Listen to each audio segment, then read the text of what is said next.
প্রথমেই wifi BCS স্টাডির পক্ষ থেকে সকলকে স্বাগতম। আশা করি আপনারা সবাই ভালো আছেন। আমাদের বাংলা সাহিত্যের আলোচনার আজকের পর্বে আমরা মূলত হচ্ছে একজন আধুনিক সাহিত্যিক বা আধুনিক যুগের সাহিত্যিক সব্যসাচী লেখক সৈয়দ শামসুল হক সম্পর্কে জানব। সৈয়দ শামসুল হক সম্পর্কে যদি একটা ইনফরমেশন আপনাদের সবার প্রথমে বলি, তিনি কিন্তু মুক্তিযুদ্ধ নিয়ে অনেক কিছু লিখে গেছেন এবং তার মুক্তিযুদ্ধ নিয়ে লেখা গ্রন্থগুলাই বা গল্পগুলাই সবচেয়ে বেশি ইম্পর্টেন্ট। কিন্তু এমনও বলা হয় যে তার মুক্তিযুদ্ধ নিয়ে লেখা উপন্যাস মুক্তিযুদ্ধের শ্রেষ্ঠ উপন্যাস অনেকের মতে। তো যাই হোক, আমরা উপন্যাসের আসি প্রথমেই। তার যে উপন্যাসগুলোর মধ্যে সবচেয়ে শ্রেষ্ঠ যে উপন্যাসটা আছে আমি বলবো সেটা হচ্ছে নিষিদ্ধ লোবান। এবং এই নিষিদ্ধ লোবান কিন্তু হচ্ছে খুবই খুবই খুবই গুরুত্বপূর্ণ একটা ইনফরমেশান সৈয়দ শামসুল হক সম্পর্কে। আপনারা সবাই মনে রাখার চেষ্টা করবেন যে নিষিদ্ধ লোবানের লেখক হচ্ছে সৈয়দ শামসুল হক। তিনি মূলত এই মুক্তিযুদ্ধ ভিত্তিক গ্রন্থটা লিখছিলেন এবং তার প্রধান যে চরিত্রটা ছিল, আপনারা যদি কেউ নিষিদ্ধ লোবান পড়ে থাকেন তারা জানবেন যে বিলকিস হচ্ছে এই নিষিদ্ধ লোবানের কিন্তু হচ্ছে প্রধান চরিত্র ছিল।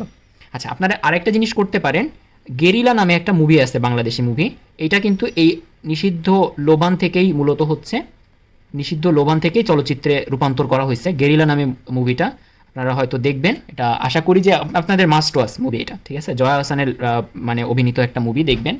তো এখানে মূলত তিনি বিলকিস যে মহিলা তার হচ্ছে চরিত্র প্লে করছেন জয়া হাসান।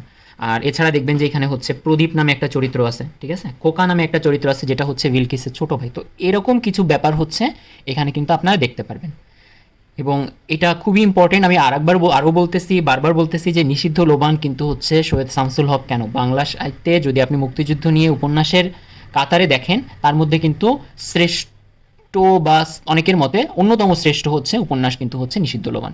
তো এটার মূলত চরিত্র হচ্ছে বিলকিস প্রদীপ। আমরা জানলাম যে এটা হচ্ছে গেরিলা মুভি যেটা বা গেরিলা সিনেমা যেটা, সেটা কিন্তু এইটার আলোকে মূলত তৈরি করা হয়েছে। আচ্ছা, এরপরে আমরা যেটা জানবো সেটা হচ্ছে নীল দংশন সম্পর্কে। নীল দংশন সম্পর্কে আমি যদি বলি, এটাও মূলত একটা মুক্তিযুদ্ধভিত্তিক উপন্যাস। এটা আপনারা মনে রাখার চেষ্টা করবেন, এটা কিন্তু ইম্পর্টেন্ট। এরপরে যেটা মনে রাখবো আমরা সেটা হচ্ছে খেলারাম খেলে যা। এই উপন্যাসটা হচ্ছে কি, এটা হচ্ছে পিন আপ নোবেল বলা হয় এই উপন্যাসটাকে। ইনফরমেশনটা একটু মনে রাখার চেষ্টা করেন যে সৈয়দ শামসুল হকের খেলারাম খেলে যা হচ্ছে পিন আপ নোবেল। তাহলে আমরা মূলত হচ্ছে তিনটা উপন্যাস সম্পর্কে অলরেডি জেনে ফেলছি। একটা হচ্ছে নিষিদ্ধ লোবান, যেটা তার এবং মুক্তিযুদ্ধের ইতিহাসের মানে একটা খুবই গুরুত্বপূর্ণ হচ্ছে উপন্যাস বলা যেতে পারে।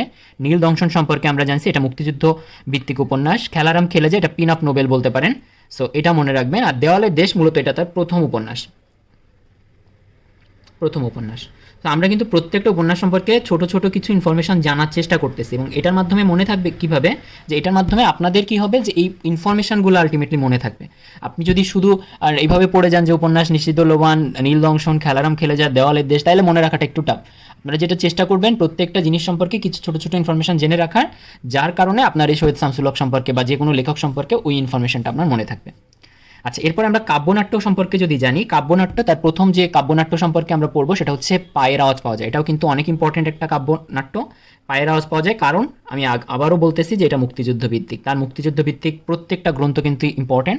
নিষিদ্ধ লোবান, নীল দংশন, পায়ের আওয়াজ পাওয়া যায়, এগুলো প্রত্যেকটাই কিন্তু খুব ইম্পর্টেন্ট। আর একটা আছে হচ্ছে নুরুল উদ্দিনের সারা জীবন। তো এটা মূলত হচ্ছে তার আর একটা কাব্যনাট্য। আর তার একটা কাব্য আছে যেটা মোটামুটি অনেক ইম্পর্টেন্ট, সেটা হচ্ছে পরাণের গহীন ভিতর। এটা হচ্ছে তার একটা কাব্য। তিনি গল্প লিখেছেন অনেকগুলা, তার মধ্যে আমরা অন্যতম গল্প যে সেই দুইটা যদি মনে রাখার চেষ্টা করি, একটা হচ্ছে আনন্দের মৃত্যু আর একটা হচ্ছে তাস। তো আনন্দের মৃত্যুর কথা আমরা মনে রাখবো, তাসের কথা আমরা মনে রাখবো।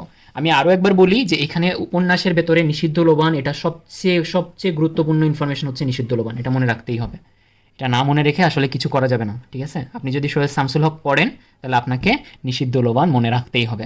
আপনি যদি সৈয়দ শামসুল হক পড়েন, আপনাকে নীল দংশনের কথা হচ্ছে মনে রাখতেই হবে। খেলারাম খেলে যাওয়ার কথা মনে রাখার চেষ্টা করবেন। আর আরেকটা জিনিস সেটা হচ্ছে পায়ের আওয়াজ পাওয়া যায়, এই যে কাব্যনাট্যটা আছে এটার কথাও কিন্তু মনে রাখতে হবে। এটাও অনেক ইম্পর্টেন্ট, এটাও মুক্তিযুদ্ধ ভিত্তিক। আমি বলছি মুক্তিযুদ্ধ ভিত্তিক সব কিছুই তার ইম্পর্টেন্ট।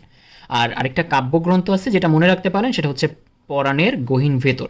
সো এই ইনফরমেশনগুলো মোস্ট ইম্পর্টেন্ট, বাকি ইনফরমেশনগুলোও মনে রাখার চেষ্টা করবেন।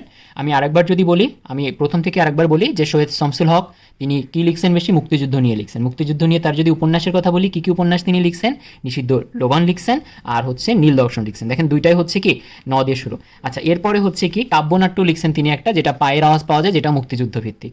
আর হচ্ছে আমরা কাব্য তার সম্পর্কে জানছি, যেটা হচ্ছে পরাণের গহীন ভিতর। তার আরও যে উপন্যাসগুলো আছে তার মধ্যে খেলারাম খেলে যায়, এটা মোটামুটি ইম্পর্টেন্ট। দেওয়ালের দেশ তার প্রথম উপন্যাস। আর নুরুল উদ্দিনের সারা জীবন, এটা তার কাব্যনাট্য। আনন্দের মৃত্যু আর তাস, এগুলো হচ্ছে তার গল্প। তাহলে এটুকুই ছিল মূলত আমাদের সৈয়দ শামসুল হক সম্পর্কে ইনফরমেশান, যতটুকু যা জানা যায়। আপনারা এগুলো সব ইনফরমেশানগুলাই মনে রাখার চেষ্টা করবেন, খুব খুব খুব বেশিভাবে পড়বেন যাতে এই ইনফরমেশানগুলো মনে থাকে। সবাইকে অনেক অনেক ধন্যবাদ। আপনারা সবাই ইউটিউব চ্যানেলটা সাবস্ক্রাইব করবেন। আশা করি লাইক কমেন্ট দিয়ে আমাদের বিভিন্ন ধরনের ফিডব্যাক যেগুলো আছে সেগুলো দেওয়ার চেষ্টা করবেন। ফেসবুক পেজের লিঙ্ক আমি ডেসক্রিপশনে দিয়ে দিব। এছাড়া আমাদের চ্যানেলে কিন্তু হচ্ছে বাংলাদেশের সংবিধান নিয়ে, বাংলাদেশের কারেন্ট অ্যাফেয়ার্স নিয়ে বা বাংলা সাহিত্য নিয়ে হচ্ছে সিরিজ চলতেছে, আমি সেগুলোরও হচ্ছে লিঙ্ক ডেসক্রিপশনে দিয়ে দিব। আপনারা সবাই আশা করি ভালো থাকবেন। ধন্যবাদ।